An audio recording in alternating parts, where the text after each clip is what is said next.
Welcome back once again, fellow sojourners, to Appropriating the Culture, the preeminent den and hive of our society's most deplorable members. But if they hate us, we recall that they hated Jesus first and take it as an honor when they call us wretched, vile, no good, stinking I said bleeps. Get ready for a lot of unnecessary censorship because today's topic is all about language, especially bad language. I'm Pastor Shane and I'll be your word police today as we appropriate some culture.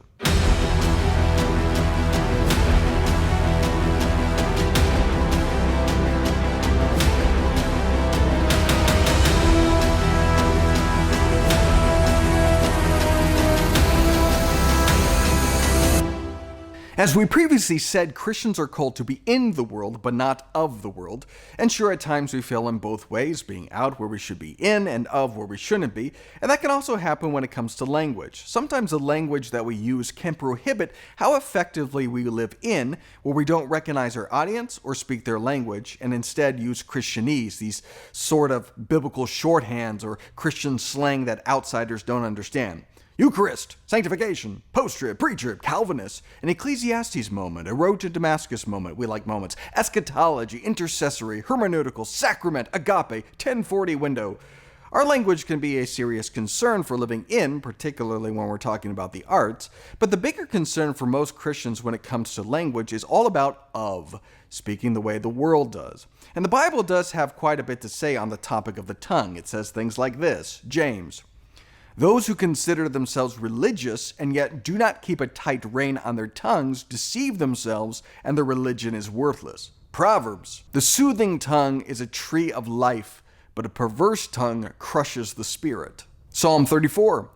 Whoever of you loves life and desires to see many good days, keep your tongue from evil and your lips from telling lies.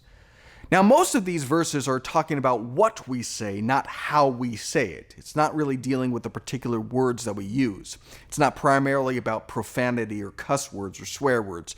You don't need to use profanity to lie. You don't need to swear to belittle or demean or cut down people. You don't need to cuss in order to slander. You don't need to be obscene to gossip. Most of the scriptures are really driving at something more than the specific word choices, but there are scriptures that do seem to be concerned with the particular words that we use. Ephesians. But among you there must not be even a hint of sexual immorality, or of any kind of impurity, or of greed, because these are improper for God's holy people. Nor should there be obscenity, foolish talk, or coarse joking, which are out of place, but rather thanksgiving. Man, the Apostle Paul is a bit of a I said prude. This episode is going to get annoying.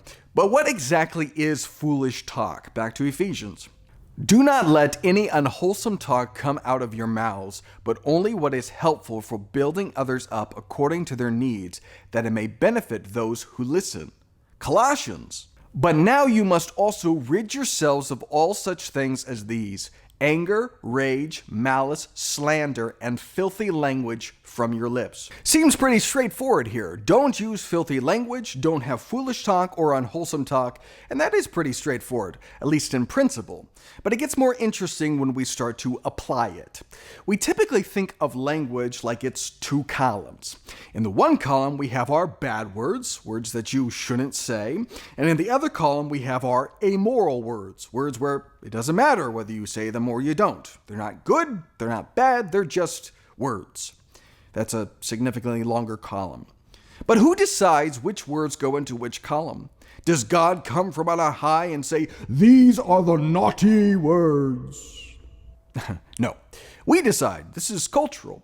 When Paul was writing and telling us not to use filthy language, he wasn't thinking about our particular swear words. He couldn't possibly have, because the entire English language did not exist yet and would not exist for another 400 years or so. Different languages have different bad words, and in fact, even within the same language, there are cultural differences. Fanny, that's not an offensive American word. Fanny packs are offensive, but for a different reason.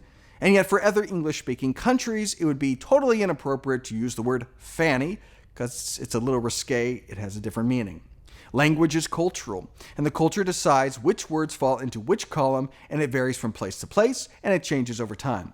One of my favorite examples of this is from the show Deadwood, which is about a mining town in the 1800s. A rough town with rough people who speak roughly. Well, some linguists critiqued the use of profanity on the show, saying that it was anachronistic. The show creators respond to that by saying, yeah, we know. We know that's not the profanity that they would have used in that time, but the profanity that they would have used wouldn't have had the same effect to a modern audience.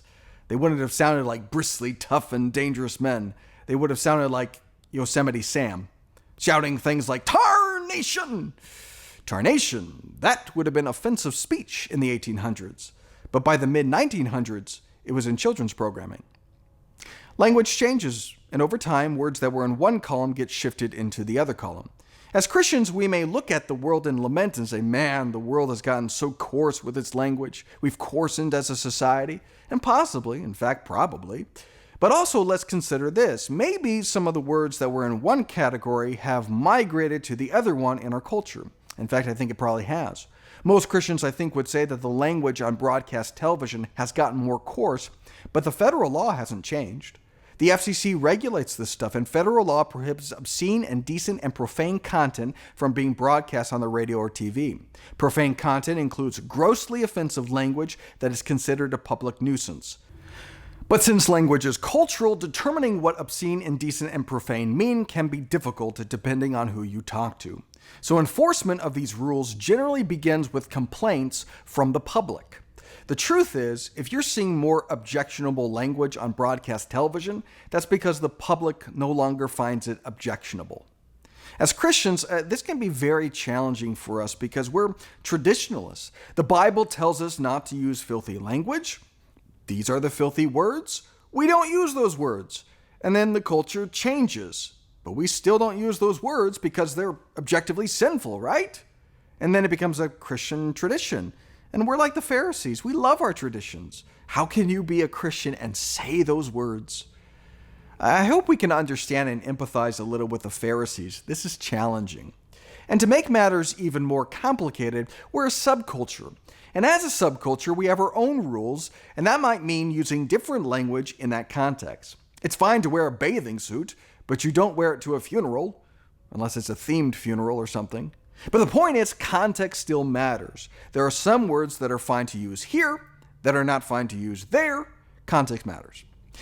But if you should happen to use the wrong word, you can always turn to today's sponsor. Appropriating the Culture is brought to you by Holy Soap, the only soap that has been blessed by 7 ecumenical councils and guaranteed to wash away clean the filth from your body. Lather, rinse, and wash your hands, mouth, and brain for total cleanliness. Starting today, my viewers can get 20% off their initial pack featuring the all-new scent Self-Righteous Pomp. Be better, smell better with Holy Soap. Alrighty, so as Christians, we are to be set apart from the world by our speech, both in terms of what we say and how we say it. But our thinking about this can be very rigid and shallow, where we don't recognize the evolution and cultural nature of language. And worse, it can prohibit us from living in our world and start to again think that sin is external. I can't go into the world. There's bad words there. But as we said, sin is not external. Luke chapter 6. A good man brings good things out of the good stored up in his heart, and an evil man brings evil things out of the evil stored up in his heart. For the mouth speaks what the heart is full of. The answer to how we tame our tongue is not to plug our ears, it's to change our hearts. Now, if all you're taking in is the speech of the world, well then, yeah, that's probably going to seep into your heart, which is why we emphasized last week our need for the spiritual disciplines. That's how we grow to become more like God, who hears every foul word ever spoken and is still without sin. Exposure is not the problem. Dr. Samuel Johnson compiled one of the first English dictionaries, and the respectable lords and ladies of London came to him to congratulate him on his achievement. And the lady said, "Dr. Johnson, we are delighted to find that you have not included any indecent or obscene words in your dictionary." And he replied, "And I congratulate you ladies on being able to look them up." Part of the issue with thinking about exposure to language as a problem is because it's already here. You already know the words. It's not what comes in. Out of the overflow of your heart, the mouth speaks. Somebody cut you off in traffic, what comes out of your mouth? Peace, patience, mercy, grace, or something else? Unwholesome language. If you're concerned about what's coming out of your mouth, you need to address what's in your heart.